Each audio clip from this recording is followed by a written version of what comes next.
হচ্ছে চাষি ভাইদের নিজস্ব অনুষ্ঠান কিষাণ বাণী।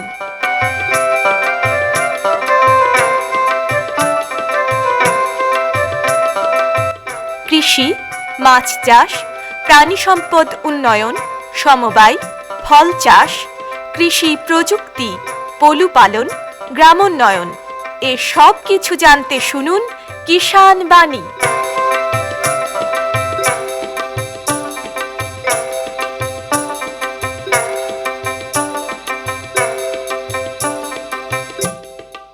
ভারত সরকারের কৃষি ও কৃষক কল্যাণ মন্ত্রকের কৃষি সহযোগ ও কৃষক কল্যাণ দপ্তরের সহায়তায় আমরা বিভিন্ন সময়ে বিভিন্ন চাষবাসের পরামর্শ দিয়ে থাকি কিষাণ বাণী অনুষ্ঠানে।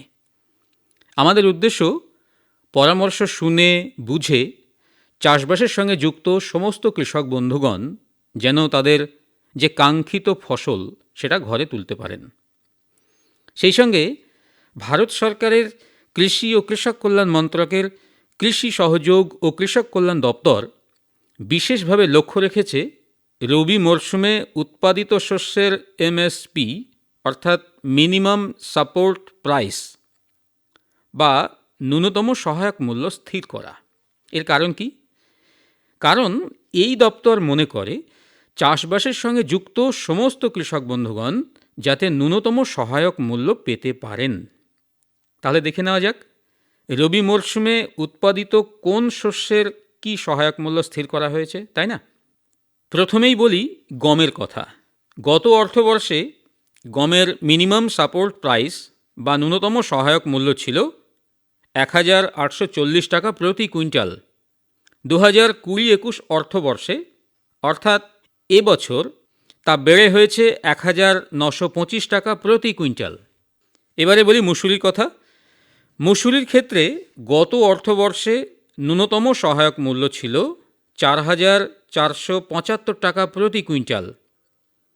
2020-21 অর্থবর্ষে অর্থাৎ এ বছর তা বেড়ে হয়েছে 4800 টাকা প্রতি কুইন্টাল। ছোলার ক্ষেত্রে গত অর্থবর্ষে ন্যূনতম সহায়ক মূল্য ছিল 4620 টাকা প্রতি কুইন্টাল। 2020-21 অর্থবর্ষে অর্থাৎ এবছর তা বেড়ে হয়েছে 4875 টাকা প্রতি কুইন্টাল। সূর্যমুখীর ক্ষেত্রে গত অর্থবর্ষে ন্যূনতম সহায়ক মূল্য ছিল 4945 টাকা প্রতি কুইন্টাল। 2020-21 অর্থবর্ষে অর্থাৎ এবছর তা বেড়ে হয়েছে 5215 টাকা প্রতি কুইন্টাল। বন্ধুরা, শুনলেন রবি মরশুমে উৎপাদিত শস্যের ন্যূনতম সহায়ক মূল্য সম্পর্কে। তাহলে এবারে আমরা চলে যাই কিষাণ বাণীর বিষয়ে। আমরা যারা চাষবাস করছি এই সময় যদি আমরা একটু মাঠের দিকে তাকিয়ে দেখি তাহলে দেখব যে সোনালী ধান কিন্তু এখন চাষি তার ঘরে তুলছেন, কেউ বা মাঠে কাটছেন বিভিন্ন রকম উপায়ে। পাশাপাশি আর একটা জিনিসও কিন্তু আমরা লক্ষ্য করছি, সেটা হচ্ছে একটা সময় ছিল যে সময়ে চাষি তার ফসল কাটতেন বিভিন্ন শ্রমিক বন্ধু তাদেরকে দিয়ে। এখন নানান কাজের সঙ্গে যুক্ত হয়ে যাওয়া লেবার অর্থাৎ শ্রমিক ভাইদের সংখ্যা কমে যাওয়াতে আমাদের বিভিন্ন যন্ত্রপাতিও কিন্তু এখন মাঠে নেমে গেছে। যন্ত্রপাতি এটাও আমাদের ব্যবহার করতেই হবে পরিবর্তিত পরিস্থিতিকে সামনে রেখে, কিন্তু এই যন্ত্র মাঠে নামার ফলে দেখা দিয়েছে খড়ের আকাল, বাড়ছে দূষণ। আমরা যদি একটু পেছন দিকে চেয়ে দেখি তাহলে দেখব যে গ্রামীণ জীবনে খড়ের যে চাহিদা সেটা দীর্ঘদিন ধরে, এখন থেকে যদি হিসেব করা যায় 20 বছর বা তারও বেশি, খড়ের যে ব্যবহার যেমন ছিল এখনো কিন্তু খুব একটা যে কমেছে তা কিন্তু নয়। পাশাপাশি কৃষি বিজ্ঞানী যারা আছেন তারা কিন্তু খুব শঙ্কিত, কেননা এই আগুনে পুড়ছে জমি। তারা বলছেন যে এতে করে একটা বিরাট বিপদের মধ্যে পড়তে চলেছে কৃষকরা। আগামীতে চাষ যেমন বিপন্ন হবে তেমনি ফলনের অভাবেও কিন্তু বিরাট একটা সংকট তৈরি হবে। আর এই কারণে আমরা আজকের যে আলোচনার বিষয় রেখেছি সেটা হচ্ছে যে নাড়া পোড়ানো। আমাদের জমিতে ধান কেটে নেওয়ার পর যন্ত্রের সাহায্যেই হোক বা যে কোনো উপায়ই হোক, অনেক সময় আমরা দেখতে পাচ্ছি কৃষক বন্ধুরা নাড়াকে সেই জমিতেই কিন্তু পুড়িয়ে ফেলছেন। এইটা পোড়ানোতে কি ক্ষতি হচ্ছে, বা কৃষি বিজ্ঞানীরা যে শঙ্কিত যে আগামী দিনে চাষ বিপন্ন হবে, ফলনের অভাব হবে কেন, এই সমস্ত বিষয় নিয়েই কিন্তু আজকে আমরা আলোচনা করব। আমরা এই আলোচনার জন্য আমরা পেয়েছি সহ কৃষি অধিকর্তা, ফার্ম, ডালশস্য তৈলবীজ গবেষণা কেন্দ্র, বহরমপুর, মুর্শিদাবাদের অজিত কুমার দাস। অজিত বাবু, নমস্কার। নমস্কার। আচ্ছা অজিত বাবু, এই যে নাড়া পোড়ানো, এই যে ব্যাপারটা, এই ব্যাপারটা কি? বিষয়টা হচ্ছে যে আগে তো যন্ত্রের ব্যবহার একটু কম ছিল, যার জন্য আমাদের কৃষক বন্ধুরা কাস্তে বা কাঁচি দিয়ে ধান কাটতেন, একটু কেটে নিতেন, বেশি খুব একটা থাকতো না জমিতে। হুম। কিন্তু আমাদের পরিবর্তিত পরিস্থিতিতে আমাদের যন্ত্র প্রযুক্তির যন্ত্র ব্যবহার করতেই হবে। আমাদের পশ্চিমবঙ্গ সরকার কৃষি দপ্তর ভীষণভাবে আগ্রহী এবং প্রচুর সরকারের প্রকল্প চলছে এইসব যন্ত্রের ব্যাপারে। হুম। সেখানে কম্বাইন হারভেস্টার দিয়ে কিন্তু মাত্র 60 মিনিটে ম্যাক্সিমাম 1 একর জমি ধান কাটা ঝাড়া হয়ে পরিষ্কার হয়ে যাচ্ছে খুবই কম সময়ে। একদম। সেক্ষেত্রে এটা ভীষণ সুবিধাজনক কৃষক বন্ধুদের পক্ষে।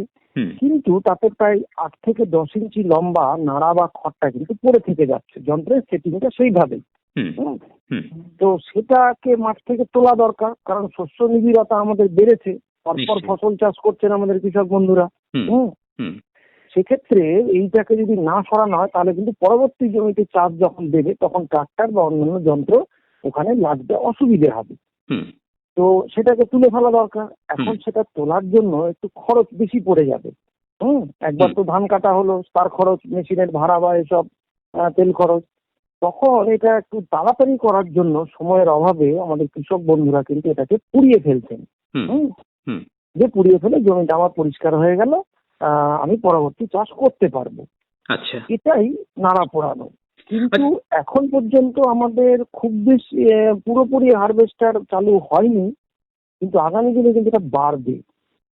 যার একদম। ফলে আগামী দিনে যদি প্রবণতাটা বন্ধ না হয়, কৃষক বন্ধুদের কাছে আমারও একজন কৃষিবিদ হিসেবে অনুরোধ, আবেদন, হুম। যে আপনারা দয়া করে এটা পোড়াবেন না। আমরা এটার কুফলগুলো আপনাদের সামনে একটু তুলে ধরার চেষ্টা করছি, আপনারা বুঝতে পারবেন সহজ ভাষায়। একদম। আচ্ছা অজিত বাবু, এই যে নাড়াটা হুম। যেটা পুড়িয়ে ফেলা হচ্ছে, আচ্ছা এর হুম। পেছনে কি কি কারণ থাকতে পারে বলে আপনি মনে করেন? 1 নম্বর হচ্ছে যে পরবর্তী ফসল চাষের জন্য জমি তৈরি করতে হবে। হুম। সেটা এবার মানুষ মানে শ্রমিক ভাই দিয়ে তুলতে গেলে সেটা সময় লাগবে, হুম। খরচও বাড়বে, 1 হুম। নম্বর। হুম। 2 নম্বর হচ্ছে যে ওটাকে মাটিতে মিশিয়ে দেওয়ার যে প্রয়োজনীয় প্রযুক্তি, হুম। সেটা এখনো পুরোপুরি অ্যাভেলেবল হয়নি। আচ্ছা। যে না পুড়িয়ে মাটিতে মিশিয়ে দেওয়া, সেটা একটা দিশার অভাব খানিকটা। যদি এটা চলছে, কৃষি দপ্তর তথা পশ্চিমবঙ্গ সরকারের তরফে এটা প্রচেষ্টা চলছে কন্টিনিউ, হুম। বিগত বেশ কিছু বছর ধরে। আর এই দুটো কারণে সময় বাঁচানোর জন্য এবং খরচ বাঁচানোর জন্য আমাদের কৃষক বন্ধুরা কিন্তু এটাকে পুড়িয়ে ফেলছেন আর কি। আচ্ছা। হুম। আচ্ছা এই যে নাড়াটা পোড়ানো হচ্ছে, এতে যে সমস্যাগুলো তৈরি হচ্ছে, অর্থাৎ আমি বলতে চাইছি যে মাটিগত এবং পরিবেশগত বা সামগ্রিকভাবে যদি আমি বলি যে আমাদের সমস্ত পরিবেশটা যেভাবে ক্ষতিগ্রস্ত হচ্ছে, সেগুলো কিরকম? এতে আমাদের সার্বিক ক্ষতি হচ্ছে। হুম। আমাদের হিসেব অনুযায়ী প্রতি একরে 12 থেকে 16 কুইন্টাল খড় এবং নাড়া উৎপন্ন হয়। হুম। সেক্ষেত্রে যদি কিছুটা তুলেও নেয় এবং বাকিটা থেকে যায় 8 ইঞ্চি লম্বা, হুম। তাতে করে একটা ছোট্ট পরিসংখ্যান আমি বাংলায় দেবো আমার কৃষক বন্ধুদের উদ্দেশ্যে, হুম। মাননীয় কৃষক বন্ধুদের উদ্দেশ্যে, যে 1 টন খড় বা নাড়া যদি পোড়ানো হয় হুম। তাহলে 1460 KG carbon die oxide, 60 KG carbon monoxide, হুম। 199 কেজি প্রায় বা 200 কেজি ছাই, সালফার ডাই অক্সাইড, হুম। 4 কেজি পর্যন্ত মিথেন এবং 0.06 কেজি পর্যন্ত নাইট্রাস অক্সাইড এবং এরোসোল কণা উৎপন্ন হয়। এগুলি প্রত্যেকটি কিন্তু আমাদের পরিবেশের পক্ষে অত্যন্ত ক্ষতিকারক। একদম। এটা একটা দিক গেল, হুম। যে কি কি ক্ষতিকারক জিনিস উৎপন্ন হলো। আরেকটি দিক হচ্ছে যে কি কি উপকারী জিনিস নষ্ট হলো। হুম। 1 টন খড় পোড়ালে 400 কেজি পর্যন্ত অর্গানিক কার্বন নষ্ট হতে পারে আচ্ছা। এবং 5.5 কেজি নাইট্রোজেন, বেশ কিছু ফসফরাস, 25 কেজি পটাশিয়াম এবং 400 কেজি পর্যন্ত, মানে ভয়ঙ্কর ব্যাপার, হুম। এত পরিমাণ অর্গানিক কার্বন যেটা আমাদের জমির পক্ষে ভীষণ দরকারি, একদম। এবং প্রায় ম্যাক্সিমাম 70% অনুখাদ্য, মাইক্রোনিউট্রিয়েন্ট যাকে আমরা বলি, আমাদের কৃষক বন্ধুরা জানেন হুম। যে অনুখাদ্য কিন্তু আমাদের নষ্ট হয়ে যায়। এটা উপকারী জিনিস নষ্ট হওয়া, আরেকটা নিশ্চয়ই। ক্ষতিকারক জিনিস তৈরি হওয়া বললাম। হুম 3 নম্বর, আমাদের মাটিতে অনেক উপকারী পতঙ্গ, ইনসেক্ট এবং উপকারী জীবাণু থাকে, হুম যার একটা সহজ উদাহরণ কেঁচো। এটা আমরা সবাই জানি, আমাদের কৃষকের বন্ধু কেঁচো। একদম। সেই 1 ইঞ্চি গভীরতা পর্যন্ত কিন্তু উপকারী জীবাণু মাটির নিচে এবং কেঁচো হ্রাস পায়। হুম, আচ্ছা। এই 3টে আমাদের মূল ক্ষতি জমির বা কৃষিগত দিক দিয়ে। আর পরিবেশগত দিক দিয়ে ধোঁয়া কুয়াশা মিলে একটা ঘন ধোঁয়ার সৃষ্টি হয়, যেটা বায়ুর দৃশ্যমানতা কমিয়ে দেয়। হুম যার জন্য আমরা প্রায়ই শুনতে পাই শীতকালে যে পাঞ্জাব, হরিয়ানা, উত্তরপ্রদেশে রাস্তাঘাট দিনের পর দিন কালো ধোঁয়ায় ঢেকে থাকে। হুম হুম, গাড়ি চলাচল অসুবিধা, এমন এরোপ্লেন বা বিমান চলাচলেও অসুবিধা হয়, হুম দুর্ঘটনার আশঙ্কা থেকে যায়। হুম এই ক্ষতিগুলো আমাদের ভীষণভাবে হচ্ছে। আচ্ছা অজিত বাবু, আমি এই নাড়াটাকে না পুড়িয়ে এটাকে কি হুম। কোনো রকম ভাবে কাজে লাগানো যায় না? হ্যাঁ, নিশ্চয়ই কাজে লাগানো যায়। সেটা কিরকম? এটাকে না পুড়িয়ে আমরা মাটির সঙ্গে মিশিয়ে দিতে পারি, পরবর্তী চাষে সেটা আমার জৈব সার হিসেবে কাজে লাগবে। হুম এছাড়া চপার, স্প্রেটার, রোটারি, বিভিন্ন রকম জিরোটিল মেশিন, এই যে মেশিনগুলো আছে হুম সেগুলো, হ্যাপি সিডার, এগুলোর মাধ্যমে এই যন্ত্রগুলোকে ব্যবহার করতে পারি আমরা। তাতে করে এটা মাটিতে পচে যাবে জল পেয়ে গেলে। হুম হুম। হুম আর আর কৃষি ছাড়া যেটা ব্যবহার করা যায়, গবাদি পশুর খাবার হিসেবে আমরা জানি যে বহু বছর ধরেই আমাদের যুগে যুগে কিন্তু গবাদি পশুর খাবার হিসেবে আমাদের খড় নাড়ার প্রচলন আছে। একদম।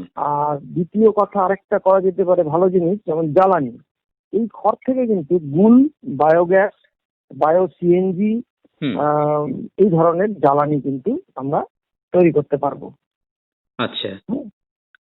আচ্ছা অজিত বাবু, এই যে আপনি জ্বালানি বা বায়োগ্যাস, এই যে এটা তৈরি করবার জন্য এর তো একটা প্রকল্প আছে, সেক্ষেত্রে সরকারিভাবে কি কোনো সহযোগিতা আছে? এতে বিস্তারিত জানার জন্য হুম এটা কৃষি দপ্তর এবং স্থানীয় শিল্প দপ্তরে একটু যোগাযোগ করার জন্য আমি অনুরোধ করবো কৃষক বন্ধুদের। আচ্ছা। সরকারি প্রকল্প আছে হুম এবং সেগুলো অনেকে কিন্তু নিচ্ছে না বলে আমি কিছু কিছু খবর পেয়েছি। তবে হ্যাঁ, ব্যাপকভাবে হয়তো চালু হয়নি। হুম হুম। তবে মাশরুম তৈরি করতে এটা প্রয়োজন হয়। হুম মাশরুমের চাষ এখন বাড়ছে, আমাদের স্বনির্ভর গোষ্ঠী, সরকারি সাহায্যে স্বনির্ভর গোষ্ঠীরাও কিন্তু মাশরুম তৈরি করছেন হুম এবং তারা রীতিমতো বিক্রি করছেন। এবং এই মাশরুম অনেক প্রকারের হয়, তার মধ্যে পোয়াল ছাতু যেটাকে বলা হয় সাধারণ মাশরুম, হুম সেই হুম মাশরুমে কিন্তু এই পোয়াল বা বিচুলি বা খড় নাড়া কিন্তু ভীষণভাবে কাজে লাগে। হুম। আচ্ছা। এবং আমাদের গ্রামে গঞ্জে এখন কিন্তু মাশরুম তৈরি করছেন প্রশিক্ষণ নিয়ে। হুম এটা কিন্তু স্থানীয় শিল্প কেন্দ্র এটা ভালো উপদেশ দিতে পারবেন, বিস্তারিত জানা যাবে ওখানে। আচ্ছা। আচ্ছা অজিত বাবু, আপনি যে পরিসংখ্যানটা আপনি দিয়েছেন, মাটিগত হুম। এবং পরিবেশগত যে ক্ষতি, হুম। আচ্ছা এর ক্ষেত্রে সরকারি কি কোনো বিধিনিষেধ কিছু আছে? হ্যাঁ, এর ক্ষেত্রে সরকারি বিধিনিষেধ আছে।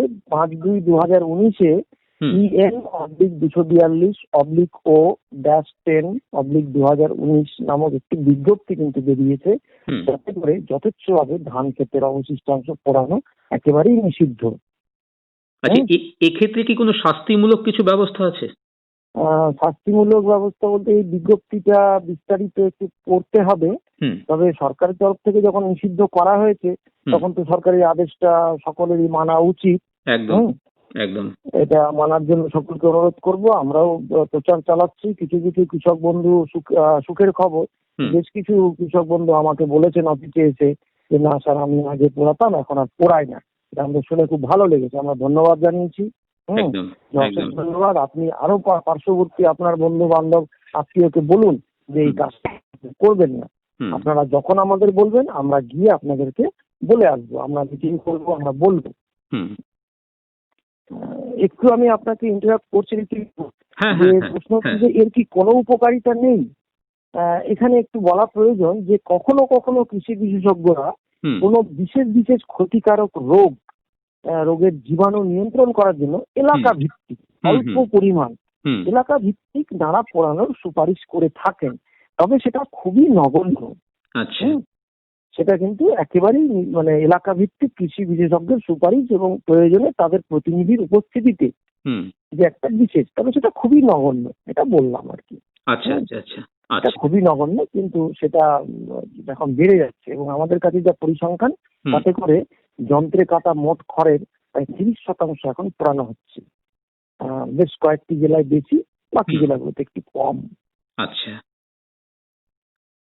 আমরা এতক্ষণ যে আলোচনা করলাম সেটা হচ্ছে নাড়া পোড়ানো এবং তার থেকে যে সমস্ত সমস্যা, ক্ষতি এবং সমস্যা যেগুলো হচ্ছে, তার থেকে আমাদের উত্তরণ বা মুক্তির উপায় কি আছে।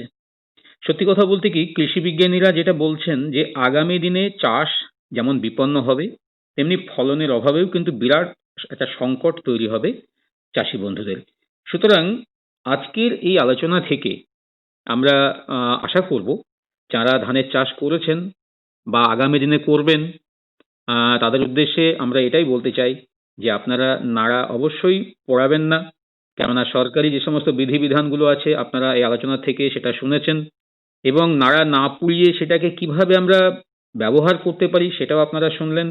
আশা রাখবো আপনারা এই আলোচনা থেকে অনেকেই উপকৃত হবেন এবং নাড়া পোড়ানো থেকে আপনারা বিরত হবেন।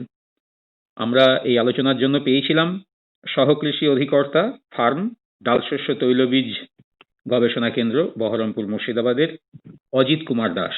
অজিত বাবু, আকাশবাণীর পক্ষ থেকে এবং আমাদের শ্রোতা বন্ধুদের পক্ষ থেকে আপনাকে অসংখ্য ধন্যবাদ। নমস্কার। ধন্যবাদ, নমস্কার, ধন্যবাদ।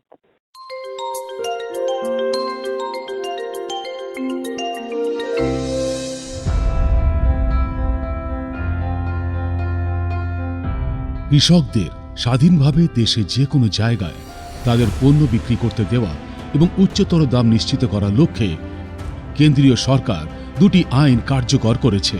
প্রথমটি কৃষক উৎপাদিত পণ্য ব্যবসা ও বাণিজ্য প্রচার ও সরলীকরণ আইন 2020 এবং কৃষকদের ক্ষমতায়ন এবং সুরক্ষা, মূল্য পরিষেবা এবং কৃষি পরিষেবাদি সম্পর্কিত চুক্তি আইন 2020। एक देश एक मंडी के जिस मिशन को लेकर के बीते 7 साल से काम चल रहा था, वो अब पूरा हो रहा है। প্রথম আইনের মানে কৃষক উৎপাদিত পণ্য ব্যবসা ও বাণিজ্য প্রচার ও সরলীকরণ আইন 2020 অন্তর্গত শস্য, ডাল, তেলবীজ, ফল, শাকসবজি, বাদাম, মশলা ইত্যাদি পণ্যের ব্যবসা করা সহজ হয়ে গিয়েছে। এছাড়া দুগ্ধজাত পণ্য, ছাগল পালন এবং শূকর সম্পর্কিত পণ্যদের ব্যবসাও করা সহজ হবে। এর সাথে পশু খাদ্য, কাঁচা তুলা, তুলার বীজ এবং কাঁচা পাট সম্পর্কিত ব্যবসায়ের বাধাও নির্মূল করা হয়েছে। কৃষকেরা এপিএমসি মার্কেট প্রাঙ্গণের বাইরে যেমন ট্রেড প্রোডাকশন সাইট, সংগ্রহের সাইট, ফার্ম গেট, কারখানা প্রাঙ্গণ, গুদাম ঘর, সাইলো, কোল্ড স্টোরেজ এবং পছন্দসই যে কোনো স্থানের বাইরে বাণিজ্য করতে পারে। বাণিজ্যের ক্ষেত্রে প্যান কার্ড সহ যে কোনো ব্যবসায়ী কৃষক বা অন্য কোনো ব্যবসায়ীর সাথে বাণিজ্য করতে পারবেন। ব্যবসায়ের উদ্দেশ্যে কৃষক উৎপাদক সংস্থা বা এফপিও এবং কৃষি সমবায় সমিতিগুলির প্যান কার্ডের প্রয়োজন হয় না। বৈদ্যুতিন বাণিজ্য এবং অর্থ প্রদানের জন্য বিশেষ ব্যবস্থা রয়েছে। প্রতিটি লেনদেন এখানে রেকর্ড করা হয়। এপিএমসির বাজারের বাইরে বৈদ্যুতিন ব্যবসার সাথে জড়িত যে কোনো বাণিজ্য ক্ষেত্রে কৃষকদের কোনো ফি বা শুল্ক দিতে হয় না।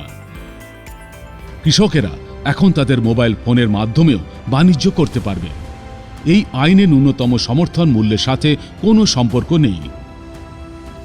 এমএসপি সর্বদা কৃষকদের জন্য উপলব্ধ ছিল এবং ক্রয় এই মাধ্যমে চলতে থাকবে। বাজারে ব্যবস্থা আগের মতোই চলবে। কোনো ব্যবসায়ী এই আইনের কোনো বিধানের লঙ্ঘনের ক্ষেত্রে জরিমানার বিধান রয়েছে। বিতর্ক ও বিরোধ নিষ্পত্তির জন্য কনসিলিয়েশন বোর্ডের বিধান রয়েছে, যেখানে কৃষক স্থানীয় এসডিএম এর কাছে অভিযোগ দায়ের করতে পারেন। এখন একজন কৃষক তার পণ্য যে কোনো জায়গায় বিক্রি করতে পারবেন। কারো উপর নির্ভর করার পরিবর্তে কৃষকেরা এখন বড় খাদ্য উৎপাদন সংস্থাগুলির সাথে অংশীদার হিসেবে নিজেকে যুক্ত করতে পারেন এবং তাদের আয় বৃদ্ধি করতে পারেন। গ্রামীণ খাতে কৃষকদের উৎপাদন ও কৃষিক্ষেত্রে বিনিয়োগের জন্য সর্বাধিক আয়ের সুবিধার্থে সরকার দ্বিতীয় আইনটি কৃষকদের ক্ষমতায়ন এবং সুরক্ষা মূল্য পরিষেবা এবং কৃষি পরিষেবাদি সম্পর্কিত আইন 2020 কার্যকর করেছে। এই আইনের অধীনে একজন কৃষক যে কোনো ব্যবসায়ী, এফপিও, ক্রয়কারী সংস্থা, কৃষি ব্যবসায়ী সংস্থাগুলি, প্রসেসর, পাইকার, রপ্তানিকারক, খাদ্য শিল্পের সাথে ফসল কাটার আগে চুক্তি করতে পারেন। এই সময়কালে সমস্ত ব্যয় ক্রেতাদের বহন করতে হবে। এখন কৃষকদের তাদের পণ্য বিক্রি নিয়ে চিন্তা করতে হবে না। কৃষকদের জন্য স্থির মূল্য গ্যারান্টিযুক্ত। এছাড়া কৃষকদের একটি চুক্তির আওতায় আবদ্ধ করা যাবে না। যে কোনো মুহূর্তে কোনো কৃষক কোনো জরিমানা ছাড়াই চুক্তির বাইরে চলে যেতে পারবেন। এই আইনে এটি স্পষ্ট করে দেওয়া হয়েছে যে কোনো কৃষকের জমি বিক্রয়, ইজারা বা বন্ধকের বিষয় নয়। চুক্তি জমির সাথে নয়, উৎপাদনের সাথে সম্পর্কিত হবে। কয়েকটি রাজ্যে কৃষকেরা ইতিমধ্যে ব্যবসায়ীদের এবং কর্পোরেটদের সাথে এই জাতীয় চুক্তি করেছে এবং আলু, কলা, আম, সুতি, চা, কফি ইত্যাদি তাদের দ্বারা প্রচুর পরিমাণে উৎপাদিত হয়েছে। এই কারণে ক্ষুদ্র কৃষকেরাও লাভবান হচ্ছেন। উচ্চতর লাভের সাথে তারা আধুনিক প্রযুক্তি এবং সরঞ্জামগুলির সুবিধাও পাবে। গ্রামীণ খাতে কৃষিতে আরও বেশি বিনিয়োগের ফলে কৃষকদের অধিক আয় হবে এবং বেশি গ্রামীণ কর্মসংস্থানও হবে। এই দুটি আইন কৃষকদের বৃহত্তর স্বাধীনতা এবং সমৃদ্ধি নিশ্চিত করবে। সশক্ত কৃষক, আত্মনির্ভর ভারত।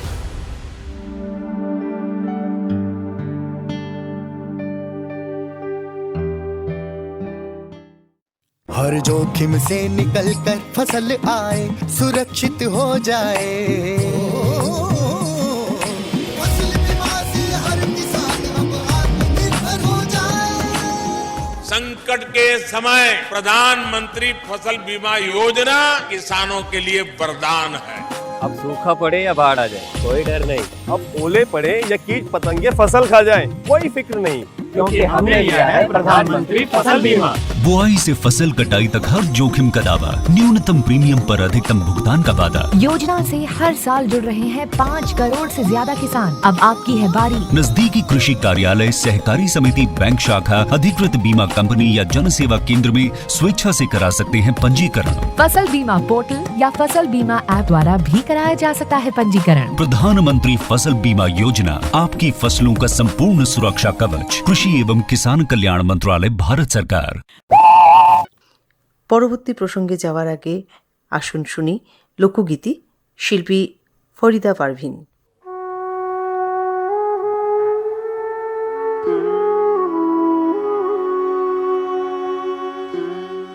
সময় গেলে সাধন হবে না,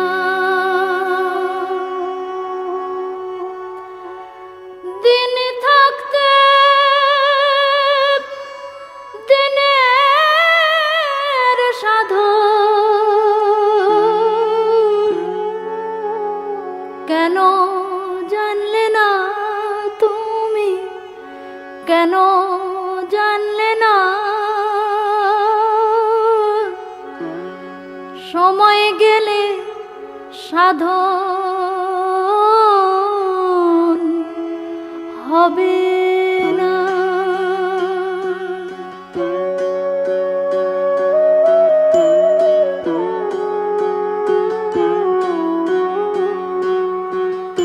জানো না মন খালে বিলে থাকে না মিল, জলে শুকালে কি হবে আর বাঁধাল দিলে, মোহনা শুকনা থাকে, মোহনা শুকনা সময় গেলে সাধন হবে না।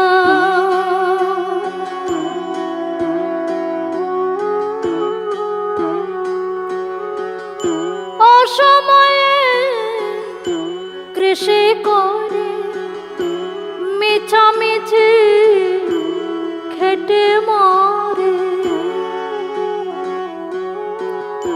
গাছ যদি হয় বীজের জোরে, ফল ধরে না তাতে, ফল ধরে না। সময় গেলে সাধন হবে না।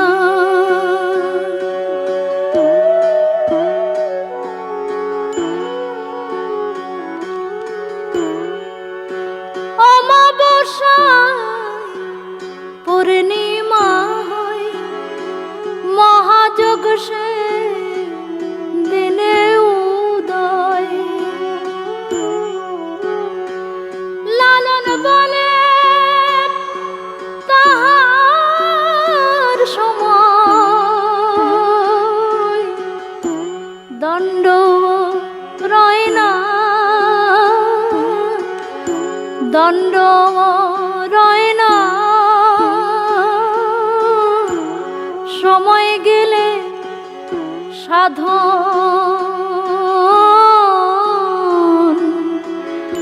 হবে না।